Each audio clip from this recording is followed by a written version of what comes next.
Bien, continuando con nuestra actividad de estudios epidemiológicos observacionales, vamos a ver algunas, repasar, ¿verdad? Porque ya lo habíamos discutido, pero vamos a repasar algunos factores que están también asociados a los tipos, a cada uno de los tipos de estudios y digamos que son transversales a todos ellos.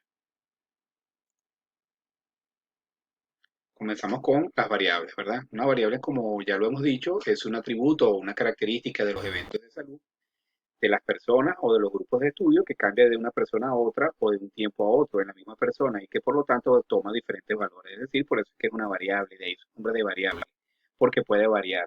Varía entre las personas, ¿verdad? O varía en el tiempo dentro de la misma persona. Por eso entonces que es variable. Existen, como lo hemos dicho, por supuesto, no existen como tal, las variables no existen como tal, sino que se generan, ¿verdad? En el contexto del problema de salud. Por eso entonces es en función de nuestro marco teórico, de nuestras hipótesis de estudio que se van a generar esas variables. Por ello es fundamental, ¿verdad? Un buen marco teórico, un buen diseño de nuestra investigación, porque ahí es donde nosotros describimos en detalle cuáles son nuestras variables de estudio. Entonces son fundamentales para definir los métodos estadísticos de análisis, ya eso también lo hemos dicho.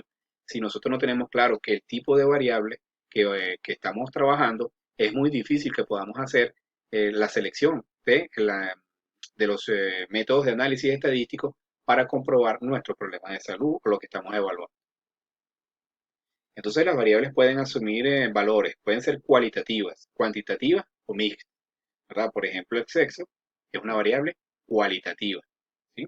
Solamente hay dos, masculino y femenino. Las cuantitativas, por ejemplo, el peso. Yo puedo pesar 10 kilogramos y puede tener tanta especificación como valores tenga para hacer el peso, por ejemplo.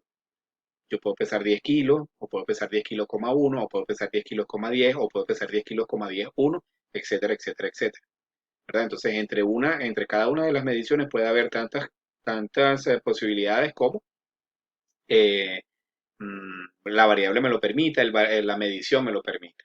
Cuando hablamos de variables mixtas, es por ejemplo una variable que mida el peso en función del sexo.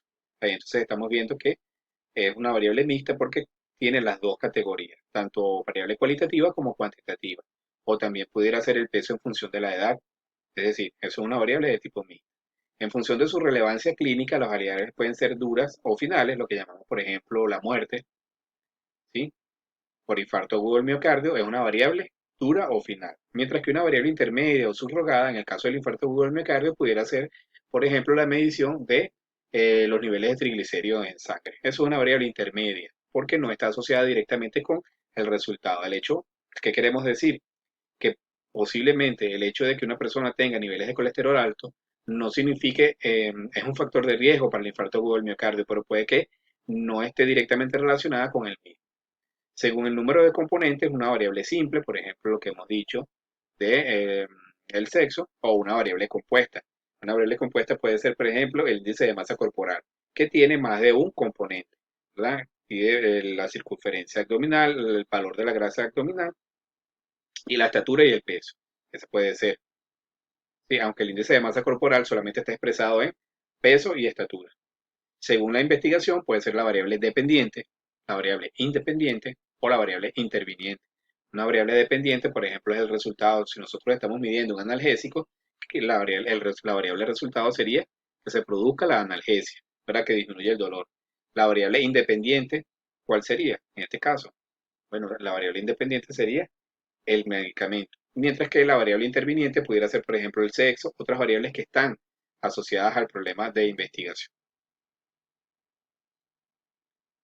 Los factores de confusión, también ya lo hemos dicho, lo escribimos en la clase que hablamos específicamente de los sesgos, de los errores, pero bueno, podemos nuevamente retomando aquí, es una característica que se distribuye de forma desigual entre los grupos de estudio. Lo podemos considerar como un factor de confusión. Por ejemplo, nosotros utilizábamos ahí, hacíamos una descripción del consumo de tabaco en un estudio que pretende estudiar el- la, eh, la disminución de la capacidad pulmonar, ¿sí? Ese puede ser un factor de confusión. La posible asociación que se observa se explica o queda enmascarada por la presencia de una tercera variable, que es lo que denominamos un factor de confusión. Estos factores de confusión, como ya hemos dicho, pueden sobreestimar el efecto, es decir, hacer que el efecto se redimensione, que aparezca como amplificado, subestimar el efecto, es decir, disminuir la verdad sobre la presencia del efecto o revertir la asociación, es decir, hacer que la asociación desaparezca. Entonces, el factor de confusión debe ser un factor pronóstico del efecto independientemente de la variable de estudio, por ejemplo, la edad o el sexo. Pueden ser factores de confusión. Debe estar asociado al factor de estudio y a la variable de respuesta. Por eso es que la edad y el sexo pasan a ser a veces factores de confusión porque están siempre tanto en el factor de estudio como en el factor de respuesta. No debe ser un paso intermedio entre la asociación entre el factor de estudio y el resultado, ¿verdad? Por ejemplo, un metabolito de un medicamento no pudiera ser una variable de confusión y la asociación con la variable de respuesta no es necesariamente causal.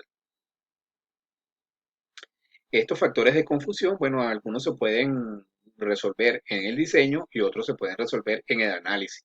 Recuerden lo que conversábamos en la clase específica sobre los sesgos, los errores aleatorios y los errores sistemáticos. Hay errores que podemos corregir en el diseño, por ejemplo, el error aleatorio, podemos tratar de minimizarlo con el diseño de la investigación, aumentando la población, aunque llegará un punto en que por mucho que aumentemos la población, no vamos a disminuir el factor de ese error. Lo que hacemos es que aumentamos el costo del estudio, pero no minimizamos la presencia del error. Entonces ahí, nuevamente, la literatura es fundamental.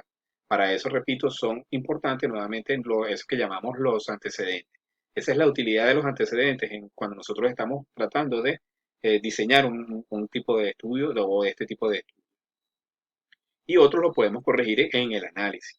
Por ejemplo, cuando consideramos que la edad pudiera ser un factor que está alterando el resultado que estamos midiendo, pudiéramos hacer entonces un análisis por grupo de edad para ver si eso es, si esa hipótesis que tenemos de que la edad o el sexo pudieran estar afectando nuestros resultados, lo vemos a través de ese análisis. Pero no todos los errores los podemos corregir a través del diseño o el análisis. Entonces, por eso es importante conocerlos para tratar de evitarlos. Entonces los sesgos también, repasando, se definen como la posibilidad de cometer errores en los estudios observacionales y que tienen como consecuencia la estimación errónea de la asociación entre la exposición y el efecto. La posibilidad de errores son, entonces, los errores aleatorios, que van a depender del azar y son de difícil control o para eliminar, pero que podemos minimizar y que podemos tratar de estimar el impacto que ellos tienen en nuestra investigación. Y los errores sistemáticos que van a depender más del método y del abordaje que hagamos del estudio, ¿verdad?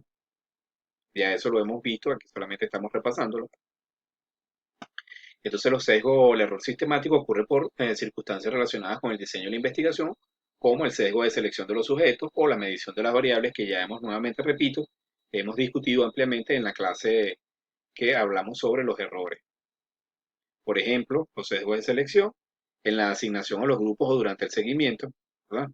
El muestreo que no sea representativo, que haya una supervivencia selectiva, es decir, entonces que sobrevivan las personas a un problema de salud, errores de detección, autoselección, las pérdidas, que ya los explicamos nuevamente, errores de auto, por ejemplo, la autoselección es que los pacientes o los participantes se autoseleccionan ellos mismos y entonces evidentemente causan error en la estimación de los efectos. Las pérdidas son los que abandonan los estudios y los errores de detección tienen que ver con la medición que se hace. También hay sesgos de información que ocasionan errores en la clasificación de los sujetos de estudio, que puede ser diferencial o no diferencial. Aquí, nuevamente, los remito a ustedes a la literatura para que puedan, eh, porque estos son sesgos incluso que son específicos para cada uno de estos tipos de estudios. Información sobre el evento o la exposición errónea, muchas veces lo que llamamos a veces el error de memoria, que las personas no recuerdan cuándo fue la exposición o no recuerdan bien o los registros sobre los cuales estamos trabajando a veces no están completos. También hay una medición inadecuada o diferente entre los grupos de estudios debido al observador, al sistema de medición, a los sujetos que participan en el estudio, en los instrumentos de medición o al procesamiento de los datos. Por eso es que a veces se hace lo que llaman estudios triple ciegos, en los cuales ni la persona que toma la medición ni la persona que hace el análisis eh, conocen sobre qué se está trabajando para tratar de no influenciar el resultado de los análisis, ¿verdad? Para no cometer este tipo de errores. Pero también el procesamiento de los datos tiene que ver entonces cómo la persona aplica los métodos con los cuales se va a analizar. el dato. Y eso está asociado nuevamente con el tipo de variable que se está trabajando. Entonces los sesgos de validez se pueden definir, entonces los sesgos afectan, perdón, la validez del estudio, como lo hemos visto. Y la validez se puede definir como el grado en que todos los aspectos considerados en el desarrollo de una investigación están libres de error, tanto sistemático o de factores de confusión. Es lo que hemos dicho. Recuerden que nosotros incluso siempre reiteramos que es lo más importante siempre es que haya una validez interna, es decir, que el estudio pueda ser reproducible, que se pueda volver a ejecutar desde el punto de vista de lo que es la aplicación del método científico como tal. Ya después veremos cómo se va a hacer una validez externa de esos resultados, porque no dependen solamente de un estudio. Entonces, desde el punto de vista de la investigación que nosotros estamos haciendo, o de la investigación que estamos analizando, porque muchas veces pudiéramos estar leyendo investigación, lo importante siempre es la manera como se obtuvo el resultado. Ya después vemos si el resultado nos es útil o no para hacer la extrapolación. Entonces, el criterio de validez es el grado en que todas las mediciones realizadas sobre un fenómeno en el estudio coinciden con su magnitud real, es decir, que estén libres de error. El grado en que una variable mide lo que debe medir, entonces mientras menor sea la oportunidad de cometer un error durante la investigación, más alto será el grado de validez interna nuevamente. Recuerden que reitero eso y quiero ser reiterativo en eso. Lo más importante siempre es la validez interna del estudio, más allá de los resultados para su aplicación hacia la población. Continuamos en la próxima clase.